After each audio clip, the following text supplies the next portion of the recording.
Good morning student. आज की class में हम पढ़ेंगे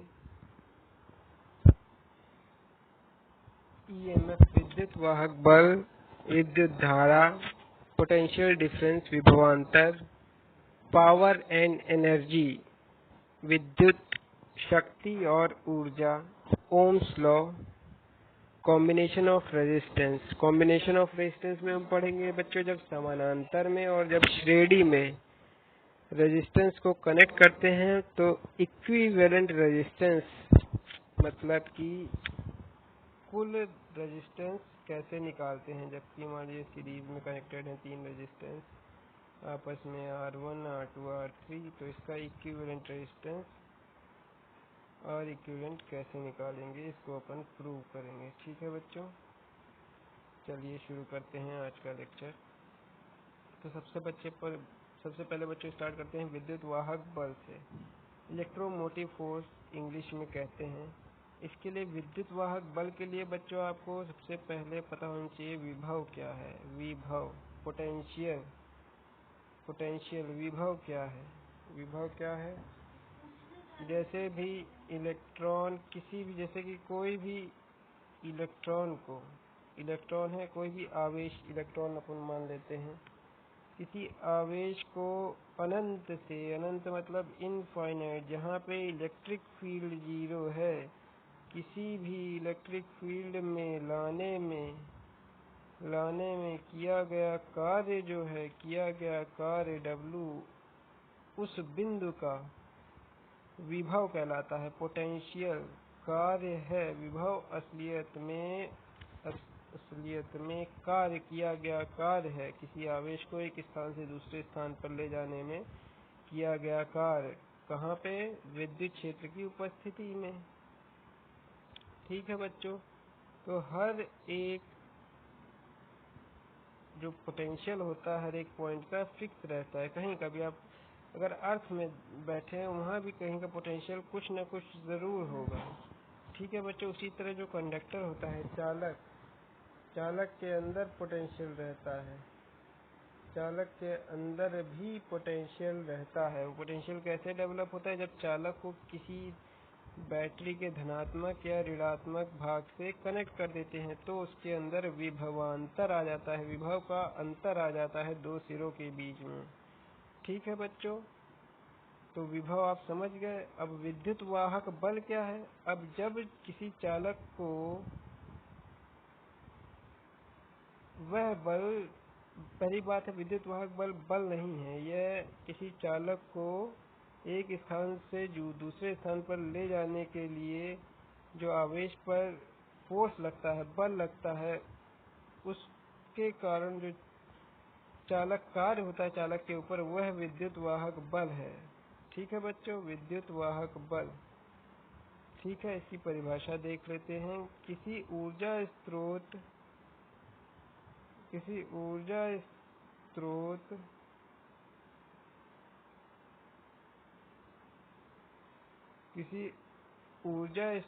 द्वारा प्रत्येक कूलम आवेश को प्रदान की गई ऊर्जा को विद्युत वाहक बल कहते हैं। ठीक है बच्चों, जैसा कि बताया गया था, किसी ऊर्जा स्रोत द्वारा कोई भी कंडक्टर है, इसके अंदर ढेर सारे इलेक्ट्रॉन, फ्री इलेक्ट्रॉन होंगे। इसको अगर आप बैटरी से कनेक्ट कर देते हैं तो ये फ्री इलेक्ट्रॉन एनर्जाइज्ड हो जाते हैं हायर पोटेंशियल से लोअर पोटेंशियल की ओर चलने के लिए। तो यही एनर्जी जो प्रदान की गई है, ऊर्जा जो प्रदान की गई है, यही विद्युत वाहक बल कहलाता है। विद्युत वाहक बल, इलेक्ट्रोमोटिव फोर्स, ईएमएफ, बैटरी का ईएमएफ बोलते हैं उसको, इलेक्ट्रोमोटिव फोर्स। ठीक है बच्चों, ये हो गया। वस्तुतः विद्युत वाहक बल निर्वात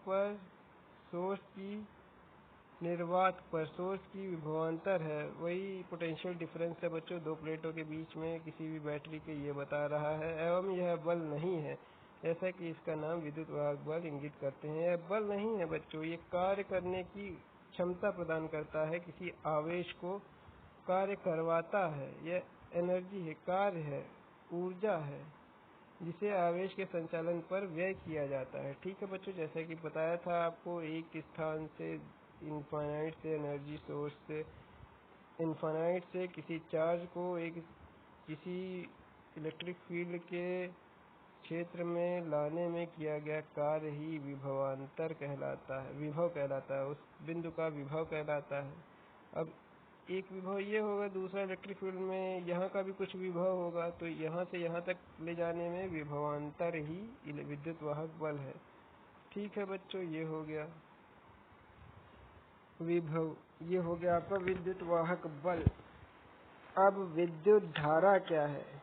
विद्युत धारा बच्चों अगर एक नॉर्मल डेफिनेशन है, आवेश प्रवाह की दर ही धारा कहलाता है। आवेश क्या है? जहाँ पे इलेक्ट्रॉन है। इलेक्ट्रॉन कौन सा? मुक्त इलेक्ट्रॉन जो चालक के अंदर रहता है। चालक की प्रॉपर्टी ही ये रहती है कि उसके अंदर मुक्त इलेक्ट्रॉन मिलेंगे अपन को। ठीक है बच्चों, किसी चालक के सिरों पर लगाए गए विभवांतर के फलस्वरूप चालक में उपस्थित मुक्त इलेक्ट्रॉन का चालक में उपस्थित वैद्युत क्षेत्र के कारण गतिशील हो जाते हैं और निम्न विभव वाले क्षेत्र से उच्च विभव वाले क्षेत्र की ओर प्रवाहित होने लगते हैं। आवेश प्रवाह की दर को ही विद्युत धारा कहते हैं। इसकी व्यवहारिक इकाई एम्पियर है।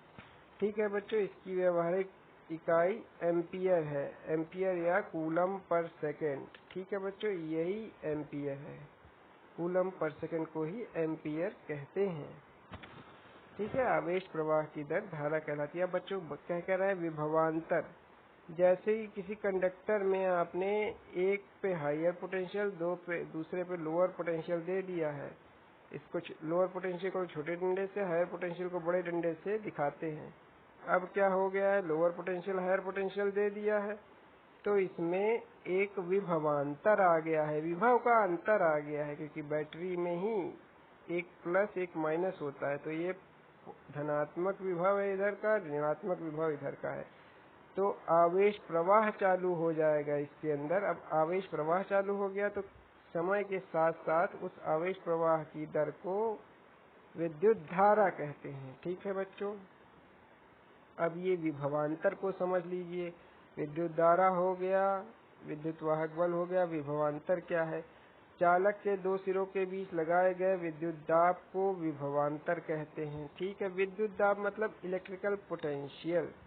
विद्युत दाब मतलब इलेक्ट्रिकल पोटेंशियल। जैसे कि आपको ये बता दें, अगर सिंपल भाषा में देखें, कोई चार्ज है, ये इलेक्ट्रॉन है, ये बहुत दूर कहीं रखा है। यहाँ आपने एक इलेक्ट्रिक फील्ड लगा दी है, इलेक्ट्रिक फील्ड लगा दी है। ये एक पॉइंट ए है, ये एक पॉइंट बी है। आप इस इलेक्ट्रॉन को मान लेते हैं ये इनफाइनाइट में है, बहुत दूर है, वहां से ले आए पॉइंट ए पे। आपको काम करना पड़ा है V1 और इस इलेक्ट्रॉन को यहाँ से पॉइंट बी पे ए पे ले आए, यहाँ पे आपको V2 मान लेते हैं, इसको V1 काम करना पड़ा है। ठीक है बच्चों, तो यहाँ का पोटेंशियल क्या हो गया? ए तक लाने का काम करना पड़ा है V1, तो यहाँ का पोटेंशियल हो गया V1, पॉइंट बी का पोटेंशियल हो गया V2। अब इसके बीच का पोटेंशियल डिफरेंस, विभव का अंतर कितना हो गया बच्चों? विभव का अंतर हो गया V2 माइनस V1। ठीक है बच्चों, ये ही V2 माइनस V1 ही विभवांतर है, जिसे VAB से अपन प्रदर्शित कर सकते हैं। ठीक है, VAB से दिखा सकते हैं। उसी तरह बच्चों इलेक्ट्रिक सर्किट में क्या होता है? इलेक्ट्रिक सर्किट में क्या होता है? इलेक्ट्रिक सर्किट में ये होता है कि अपन कोई भी चालक मान लेते हैं, कोई भी चालक लेते हैं अपन, उसको एक पॉइंट को कनेक्ट करते हैं बैटरी के पॉजिटिव से। अब आपने इसको विद्युत दाब कहते हैं, पॉजिटिव पोटेंशियल पे कनेक्ट कर दिया, इसको निगेटिव पोटेंशियल पे कनेक्ट कर दिया। इसका विभव क्या हो गया? पॉजिटिव हो गया, इसका विभव निगेटिव हो गया। अब यहाँ से बिंदु ए से बी तक ले जाने में कुछ कार्य करना पड़ेगा। ये कार्य ही विभवांतर कहला जाता है, जो इस वोल्टेज, बैटरी के वोल्टेज के बराबर होगा, क्योंकि ये टर्मिनल आपका पॉजिटिव है, ये टर्मिनल निगेटिव है। ठीक है बच्चों, यही विभवांतर है। शब्दों में इसको कैसे लिखेंगे? चालक के दो सिरों के बीच लगाए गए विद्युत दाब को विभवांतर कहते हैं। विभवांतर के कारण ही परिपथ में विद्युत धारा प्रवाहित होती है। क्योंकि बच्चों ये हमेशा याद रखेंगे, जो विद्युत आवेश है जो इलेक्ट्रॉन है, अगर तो हायर पोटेंशियल से लोअर पोटेंशियल की ओर, उच्च विद्युत दाब से विभव से निम्न विभव की ओर गति करेगा, प्लस से माइनस की ओर, हाई पोटेंशियल से लोअर पोटेंशियल की ओर। यदि चालक के दोनों सिरों समान विभव पर हैं, अर्थात चालक के दोनों सिरों के मध्य विभवांतर नहीं है, तो उनमें कोई धारा प्रवाहित नहीं होगी। अतः विभवांतर वह कारण है जो कि बंद परिपथ में धारा प्रवाहित करता है। विभवांतर की इकाई वोल्ट है। विभवांतर धारा प्रवाह की दिशा निश्चित करता है। ठीक है बच्चों, जैसा कि पहले बताया हुआ है, हायर पोटेंशियल से लोअर पोटेंशियल की ओर करंट का फ्लो होगा। परिपथ में विद्युत धारा सदैव उच्च विभव से निम्न विभव की ओर। ये ऐसे समझ सकते हैं बच्चों। इसको समझने के लिए एक एग्जाम्पल ले सकते हैं। झरने का एग्जाम्पल आपने देखा होगा। अगर झरना है, झरना हमेशा ऊपर से बहेगा नीचे की ओर। नदी हमेशा ऊंची ढलान से नीची ढलान की ओर बहेगी। ये हायर पोटेंशियल एनर्जी यहाँ पे ज्यादा है, ये हायर पोटेंशियल है। इसी तरह बच्चों, जो विद्युत परिपथ में विभव भी जहाँ का ज्यादा होगा, जहाँ का विभव ज्यादा होगा, वहां से लोअर पोटेंशियल की ओर, निम्न विभव की ओर विद्युत धारा का प्रवाह होगा। ठीक है बच्चों, ये आप फिजिकल एग्जाम्पल ये इसका है नदी का। ठीक है, अब आगे बढ़ते हैं। ये है विभव हो गया आपका। अब चलते हैं ओम का नियम। ओम क्या है बच्चों? ओम का नियम, ओम बेसिकली एक साइंटिस्ट थे, जॉर्ज साइमन ओम। इन्होंने क्या किया? इन्होंने देखा कि अपन कोई भी चालक है, चालक को अपन विभव देते हैं, विभवांतर देते हैं, मतलब इसके अक्रॉस एक ईएमएफ कनेक्ट कर देते हैं, इलेक्ट्रोमोटिव फोर्स देते हैं इसको, या बैटरी कनेक्ट कर देते हैं। बैटरी कनेक्ट कर देते तो देखते हैं इसमें धारा प्रवाहित होने लगती है। ये कैसे देखा? इसके लिए एक एमीटर कनेक्ट कर दो, इधर कुंजी लगा दो आप स्विच के लिए, तो क्या देखा? इसमें धारा प्रवाहित होने लगती है। अब इन्होंने क्या किया? अब इन्होंने वोल्टेज को बढ़ाते गए, वोल्टेज को बढ़ाते गए तो धारा प्रवाह भी बदलता गया, धारा प्रवाह बढ़ता चला गया। अब इन्होंने क्या किया? अब और बढ़ाया वोल्टेज तो और बढ़ने लगा। तो इन्होंने एक नियम दे दिया। इन्होंने क्या नियम दिया? इन्होंने बोला किसी चालक में प्रवाहित होने वाली धारा उस चालक के दो सिरों के बीच लगाए गए विभवांतर के समानुपाती होती है, यदि भौतिक अवस्था अपरिवर्तित रहे। बच्चों, कहने का क्या तात्पर्य है? तात्पर्य यह है कि कोई चालक है, अगर आपने इनको कोई वोल्टेज दिया V, तो ये जो पोटेंशियल है इसके कारण पहले तो इसमें करंट का फ्लो होगा, I करंट का फ्लो होगा। करंट का फ्लो होगा तो फिर ये करंट का फ्लो जो हो रहा है वो इस पोटेंशियल के डायरेक्टली प्रोपोर्शनल है। ये बताया है जॉर्ज साइमन ओम्स ने। और कंडीशन क्या इसकी रखी है कि इसकी फिजिकल कंडीशंस में चेंज नहीं आ रहे हैं। फिजिकल कंडीशन क्या है?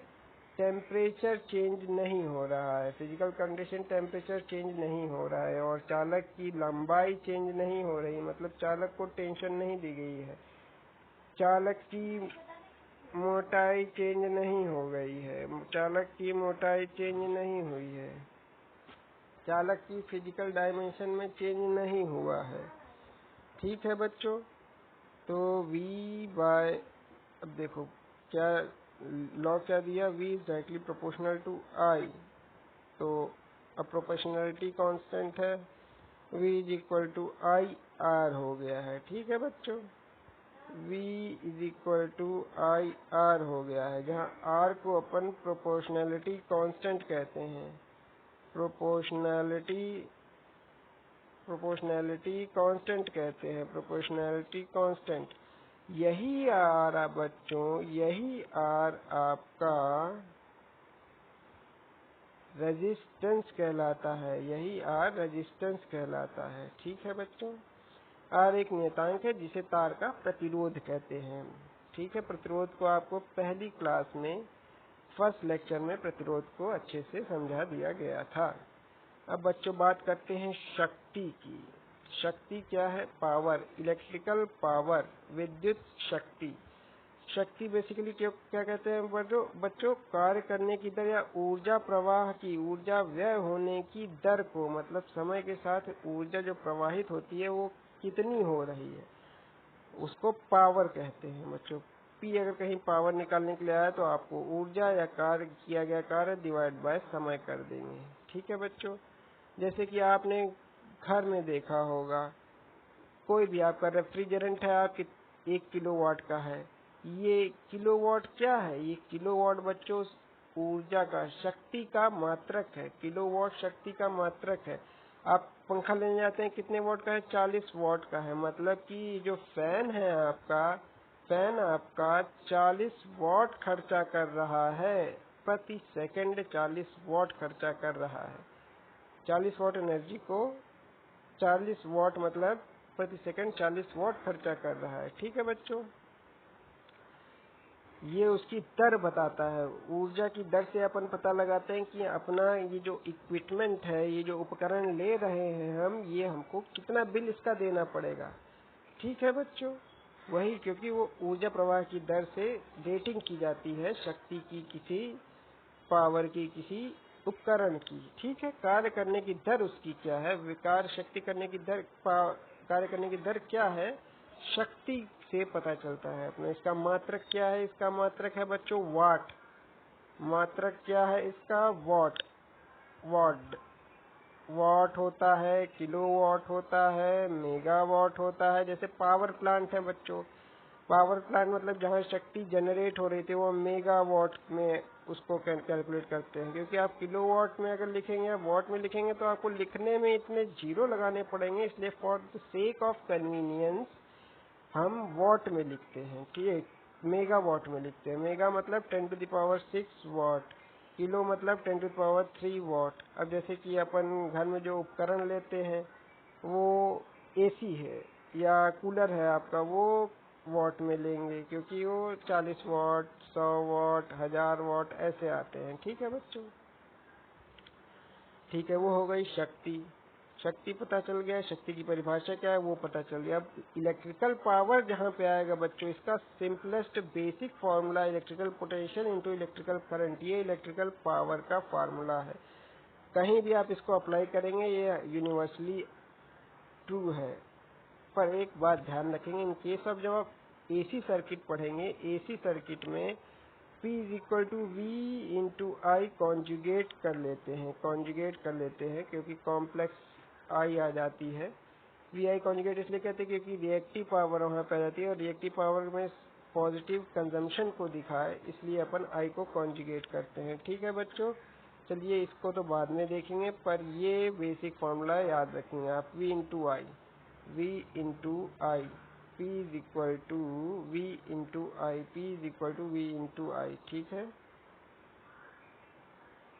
ये सब जगह वैलिड है और ये शक्ति को दिखाता है, इलेक्ट्रिकल शक्ति, इलेक्ट्रिक शक्ति को, विद्युत शक्ति को बताता है। ठीक है बच्चों।